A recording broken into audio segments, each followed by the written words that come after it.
Hey there, we're back, and we're glad you are too. We are speaking this morning to U.S. Senator Sherrod Brown. As we went to break, Senator, you were speaking about the importance of hiring Ohioans first and the need to get a handle on the immigration laws. And yeah, I mean, I think the most difficult challenge that government should be engaged in, and many in government don't seem to care, but some do, is what's happened to wages in this country for the last 10 years.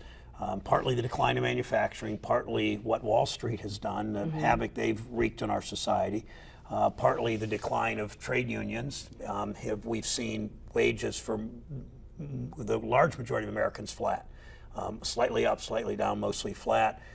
Benefits of health care has been more expensive, all that. And one of the answers is, I mean, obviously one of the answers is trade unionism, that more people join unions. That doesn't seem to be happening, in part because of federal law and attitudes of management. And attitudes, right. And all of that. Part of it is, I think, an immigration law which has, right now with the 11 million people working in this country, mostly undocumented, they're not paid officially by their employer. It's illegal, but it's done.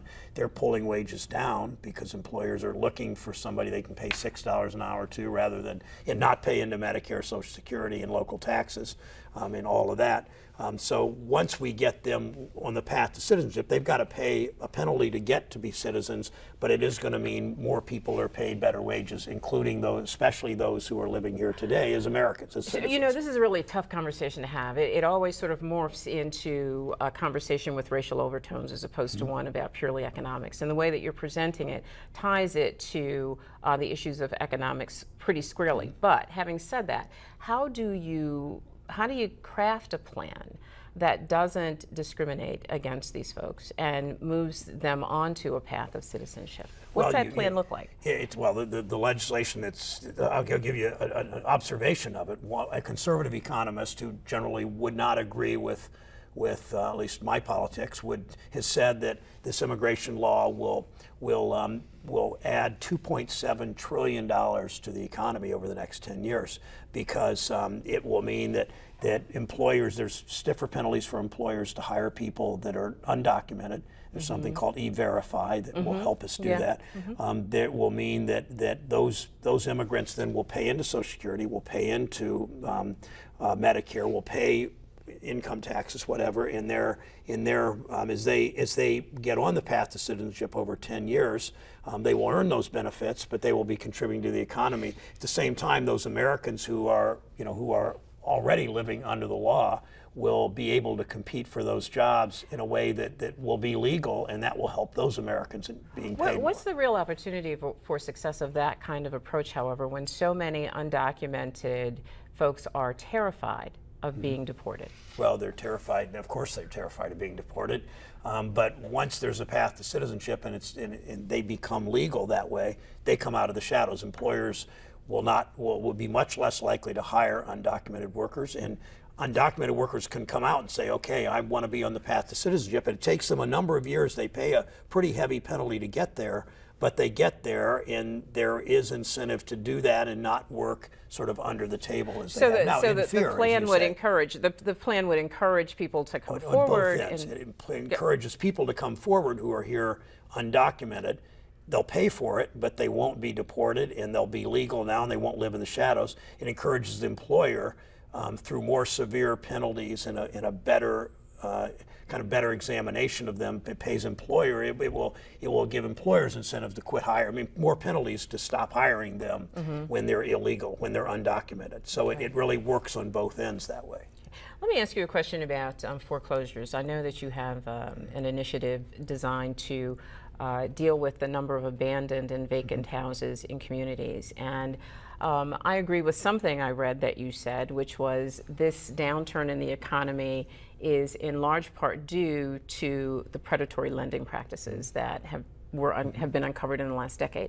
Having said that, though, why aren't the banks held more accountable for the costs associated with the damage that's been done by that? I think it's $1 million question, or the $1 billion question in terms of Wall Street. It's outrageous. I mean, Wall Street, the Wall Street bankers are still making huge dollars. Huge This dollars. isn't this isn't the community bank in Sycamore. Right. This isn't even Huntington, the regional Right. banks in Ohio, Fifth Third or Huntington or Key. It really is these large Wall Street banks that still, they're to give you a real quick number, and I won't overdo the numbers, but about 20 years ago, the Wall Street banks, the 6 largest banks in the country, their total assets were 16% of GDP. Today, these 6 banks' total assets are almost 65% of GDP, Wow. from 16 to 65%. These banks are getting bigger and bigger. They're more economically powerful. They're more politically powerful in Washington. They've not paid a price for their overreach and greed that cost so many workers in Toledo, Ohio, their jobs, and so many homeowners their homes, and so many seniors their retirement nest eggs. That's come back by and large if you held on to them, if you could afford to. But so all that damage, and the federal government hasn't made them pay.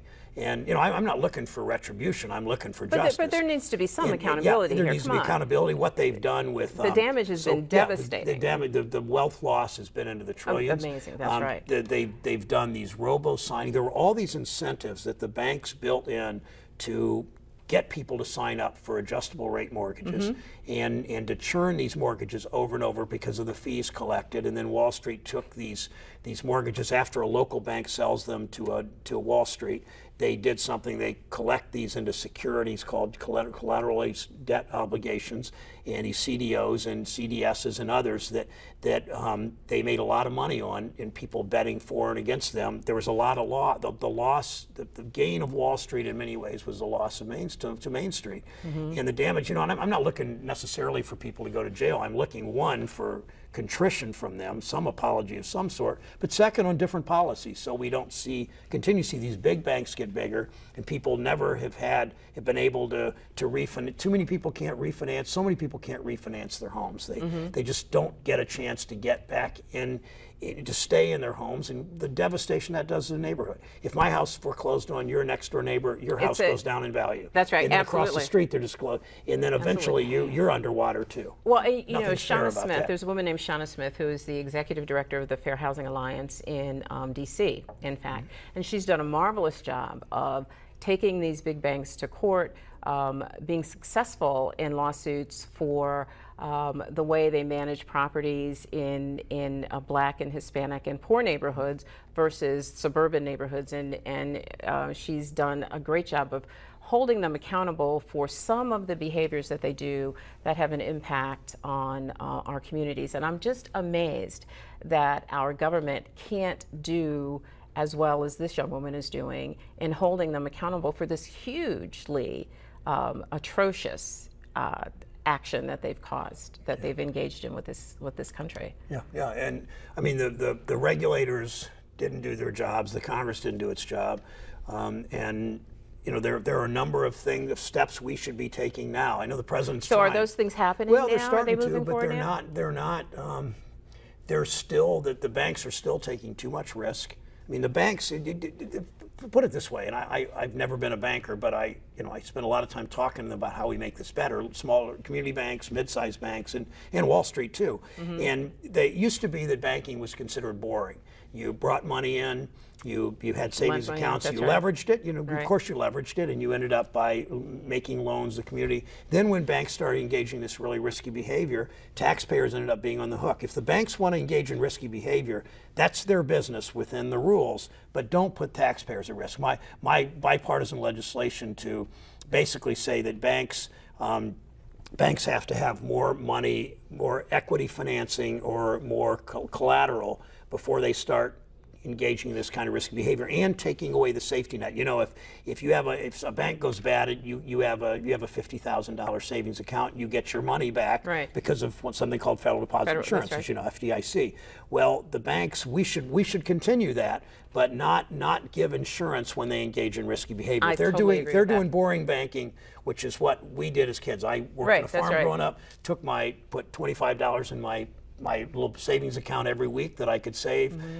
They went out and loaned money based on that money, and that's good because everybody benefits. But when they do the risky behavior, we shouldn't be The community subsidizing should it. not be subsidizing that and held hostage by it. Absolutely. We have just a few minutes left, and I want to talk to you about your focus on stopping prescription drug abuse. Not a really popular conversation among legislators, but very, very important conversation in terms of communities, especially communities that are being decimated by this. Interesting thing, and I'm sure something people don't know, is that there's been a 350% increase in death from opioids and other prescription drugs. OxyContin is a big one. What made you decide that this was something that you wanted to focus on? This, to my knowledge, became a serious problem, especially in rural Appalachia and southern Ohio. Glad to hear you say that. That's absolutely true. And it really is. These are legal drugs. They're, as you mentioned, they're usually they're things like OxyContin, oxycodone. They're painkillers. Right. And I was in a car Opioids. accident 10 years ago and had a month prescription of OxyContin, and it really made a difference in dealing with pain. Yeah. But you can take that and you can pulverize it and you can release the slow mechanism. You can eliminate the slow release mechanism, if I can say this right, and then you get a really big sudden high from this pain medication, and people get addicted to it.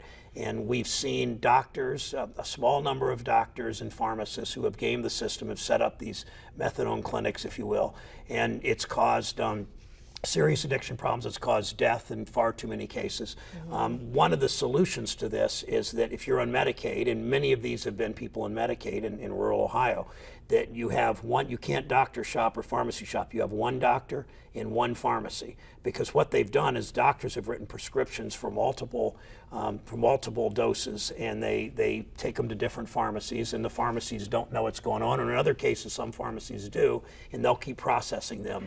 You basically save taxpayer dollars that way, and you can help to stop the addiction by restricting that. In part. Absolutely, and I want to say on this particular topic as well, you can so help get this under control by just clearing out your medicine cabinet, throwing away old prescriptions. Yeah, that's right. Kids are raiding those medicine cabinets, taking those prescription drugs, selling them, using them. It's a major issue. Street value of this stuff's pretty high. That's absolutely and right. People are breaking into drugstores. I did a news conference in Toledo a couple of years ago at a drugstore where they had people breaking in to get, now that they have bars on the back of these drugstores, all this extra cost they shouldn't have to bear. Doesn't matter what part of town they're in, people break in and steal the OxyContin. Most drugstores don't have it anymore. If they do, it's very much under lock and key. Right, which is unfortunately where it has to be if we're going to get a handle on this.